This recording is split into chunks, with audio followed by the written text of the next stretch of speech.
आज के लिए बंद है। आज हम लोग ये लेटर सर को देंगे, हमारे डायरेक्टर सर को, कि उसमें हम ये प्रपोज करेंगे कि एक दिन के लिए हमारा ये है 24 आवर के लिए।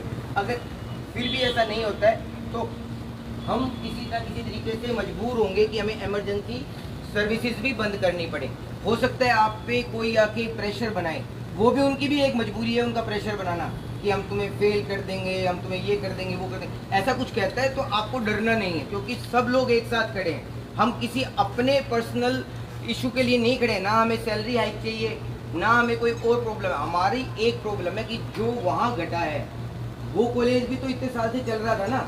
ज़्यादा कुछ नहीं मांग रहे हम, बस ये मांग रहे हैं जिंदा रहने दो। ये जो स्लोगन चल रहे हैं बेटी पढ़ाओ बेटी बचाओ, मत बचाओ यार, मत पढ़ाओ। अगर ऐसे ही पढ़ना है, यही करना है तो मत करो यार, ये सब कुछ नहीं चाहिए। ये सब सिर्फ अपना काम करने दो, जिंदा रहने दो, बहुत है, इतना बहुत है। उससे ज़्यादा तो हम कुछ मांग भी नहीं रहे हैं। तो गुस्सा देखा जा सकता है, गुस्सा होना भी चाहिए, क्योंकि जो घटना कोलकाता में हुई है वो कल को कहीं भी हो सकती है।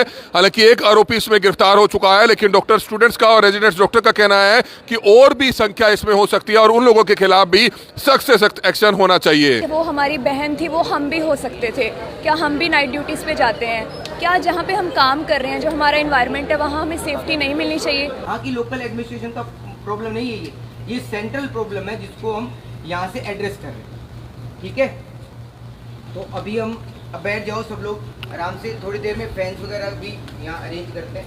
ठीक है, तो तस्वीरें समय करनाल के कल्पना चावला मेडिकल कॉलेज से देख सकते हैं, जहां पर हम आपको बताना चाहेंगे कोलकाता में जो कुछ हुआ, रेजिडेंट डॉक्टर की जिस तरह से बड़ी बेरहमी से हत्या हुई, उसके विरोध स्वरूप इस समय आप देख सकते हैं किस तरह से जो डॉक्टर्स हैं, रेजिडेंट डॉक्टर्स हैं, वो आज हड़ताल पर हैं। हालांकि हड़ताल 24 घंटे की है सिर्फ, लेकिन आने वाले समय में इमरजेंसी हड़ताल भी हो सकती है। डॉक्टर साहब, क्या कुछ बताना चाहेंगे जो आज की हड़ताल की गई है, क्या कहेंगे इस बारे में? सर ये स्ट्राइक किसी भी तरीके से, पहली बात तो मैं ये बताना चाहूँगा कि ये स्ट्राइक हम किसी तरीके से जनता को नुकसान पहुँचाने के लिए या हमारे कॉलेज एडमिनिस्ट्रेशन के खिलाफ नहीं कर रहे हैं। हमारी ये स्ट्राइक जो है, हमारी एक फोर्डा इंस्टीट्यूट, हमारा एक फोर्डा एक संगठन है और एक फाइमा संगठन है, उसकी तरफ से पूरे देशव्यापी हड़ताल बुलाई गई है। उस देशव्यापी हड़ताल के तहत ही हम इस कॉलेज को भी बंद करवाने की कोशिश कर रहे हैं कि जो प्रॉब्लम हुई थी, जो हिनियस क्राइम हुआ था, आप भी मीडिया से आपने देखा होगा कि इतना हिनियस क्राइम आप सारा दिन कवर करते हैं, रेप केस और ये सब चीज़ें, लेकिन आपने इतना हिनियस किसी 31 साल की एक लड़की के साथ ऐसा नहीं सुना होगा कि उसके साथ इतनी बड़ी प्रॉब्लम आई हो। उसके बाद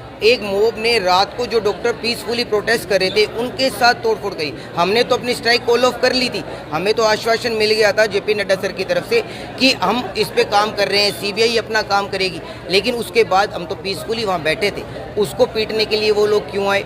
उनका क्या इरादा था कि जो सेमिनार हॉल में ऐसा कुछ हुआ तो उसी सेमिनार हॉल को तोड़ा जाए, उस पूरे रास्ते को वो ख़राब कर दिया जाए, वो सारे सीसीटीवी तोड़ दिए जाए, वो पूरा सारा कुछ ख़राब कर दिया जाए। उसके बाद जो ऑटोप्सी रिपोर्ट्स आ रही हैं वो किसी तरीके से ये नहीं बता पा रही हैं कि एक आदमी शामिल होना उसमें किसी तरीके से वो नागवार हमें गुजरा है। तो उन सब चीज़ों को करते हुए हम फोर्डा के तहत यहाँ पे एक स्ट्राइक कर रहे हैं, जिसका 24 आवर्स के तक का हमारा अल्टीमेटम है। अगर इसमें आगे नहीं होता है तो हम मजबूर रहेंगे कि हम इमरजेंसी सुविधाएं भी बंद करें। आपका नाम? मेरा नाम डॉक्टर प्रदीप है।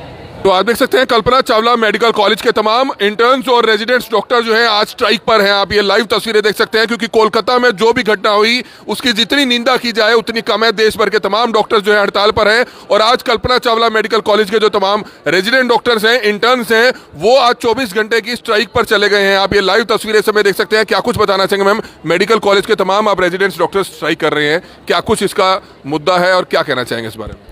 देखिए, हम सबको मीडिया ने फुल कवरेज दी है, सब इस बारे में सबको पता है कि कोलकाता में क्या हुआ। क्या इससे बुरा कुछ हो सकता है? अगर हम मेडिकल फ्रेटर्निटी, वो हमारी बहन थी, वो हम भी हो सकते थे क्या? हम भी नाइट ड्यूटीज़ पे जाते हैं क्या? जहाँ पे हम काम कर रहे हैं, जो हमारा इन्वायरमेंट है, वहाँ हमें सेफ्टी नहीं मिलनी चाहिए? और बात ये सिर्फ मेडिकोस की नहीं है, रेप इतनी घटिया चीज़ है कि इतने सालों से ये चीज़ें बढ़ती जा रही हैं। इस पर एक एक्शन लेना चाहिए। हम अपने देश में तो सेफ फील करें, तो ये पूरा मुद्दा वही है। तो हम कंटिन्यू करेंगे उसको लेके अपनी स्ट्राइक, और हम आशा करते हैं कि इसके लिए हमें रिजल्ट्स मिलेंगे गवर्नमेंट की तरफ हमारी से। स्ट्राइक किसी तरीके से ना सैलरी हाइक या किसी तरीके के हमारे पर्सनल बेनिफिट्स के लिए नहीं है, ये बात समझनी पड़ेगी। जनता को क्या लगता है कि डॉक्टर मुंह उठा के कुछ भी बंद करके बैठ जाते हैं, उन्हें भी ये समझना पड़ेगा कि मुंह उठा के डॉक्टर को नहीं पीटा जा सकता है। वो दिन रात बैठे हैं, इतनी कोई बहुत बड़ी सैलरी के साथ काम नहीं कर रहे हैं। आप लोग सब वाकिफ़ हैं कि सेम वही प्रोसीजर रहता है जो बाकी नौकरियों का रहता है। तो हम कोई ऐसा बड़ा काम नहीं कर रहे हैं। हमें एक भगवान का तगमा जो पहना दिया गया था, हम उसको फिर भी ढो रहे हैं इतने सालों से।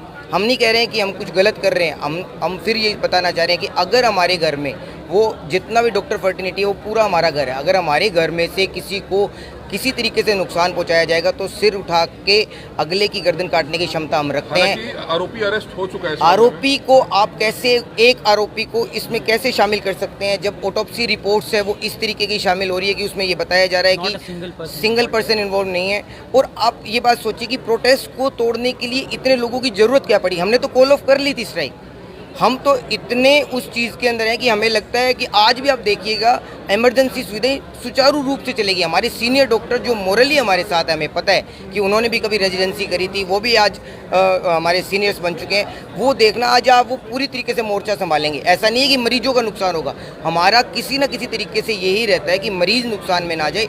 हम जो चाहते हैं वो हमारा एक ही और एक है कि CPA आए, कॉमन प्रोटेक्शन एक्ट हमारा आना चाहिए और 100% आना चाहिए। कॉमन प्रोटेक्शन एक्ट आना चाहिए। मैम क्या कुछ है इस एक्ट में, इसको लेकर आप यहाँ पर मौजूद है, कोलकाता की घटना को लेकर यहाँ पर मौजूद है, क्या कहना चाहिए? सर ज़्यादा कुछ नहीं मांग रहे हम, बस ये मांग रहे हैं जिंदा रहने दो। ये जो स्लोगन चल रहे हैं बेटी पढ़ाओ बेटी बचाओ, मत बचाओ यार, मत पढ़ाओ। अगर ऐसे ही पढ़ना है, यही करना है तो मत करो यार। ये सब कुछ नहीं चाहिए, ये सब सिर्फ अपना काम करने दो, जिंदा रहने दो, बहुत है, इतना बहुत है। उससे ज़्यादा तो हम कुछ मांग भी नहीं रहे हैं।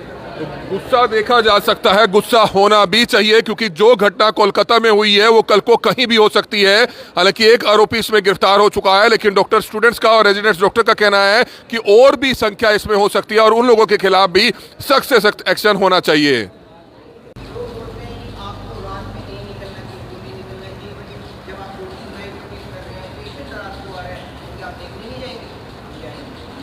बाद भी अगर ऐसी कोई हालत बनती है तो आप